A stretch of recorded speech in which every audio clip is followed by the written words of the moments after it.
ಕೆಲಸಕ್ಕೆಂದು ಮನೆಯಿಂದ ತೆರಳಿದ ಯುವತಿಯೋರ್ವಳು ನಾಪತ್ತೆಯಾಗಿರುವ ಘಟನೆ ಮಂಗಳೂರು ಹೊರವಲಯದ ಸುರತ್ಕಲ್ನಲ್ಲಿ ನಡೆದಿದೆ.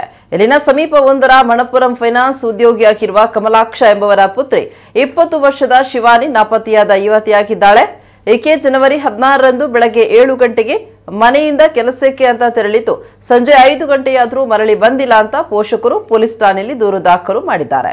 ಇನ್ನು ಯುವತಿ ಶಿವಾನಿ 5.6 ಅಡಿ ಎತ್ತರ, ಬಿಳಿ ಮೈ ಬಣ್ಣದ, ದಪ್ಪ ಮುಖದ, ಸಾಧಾರಣ ಮೈಕಟ್ಟು ಹೊಂದಿದ್ದು ಈಕೆ ತುಳು ಮತ್ತು ಕನ್ನಡ ಭಾಷೆ ಮಾತನಾಡ್ತಾರೆ. ಈಕೆ ಮನೆಯಿಂದ ಹೊರಟಾಗ ಹಸಿರು ಬಣ್ಣದ ಟಾಪ್ ಮತ್ತು ಗೋಲ್ಡನ್ ಕಲರ್ ಪ್ಯಾಂಟ್ ಧರಿಸಿದ್ಲು ಎನ್ನುವ ಮಾಹಿತಿ ಇದೆ.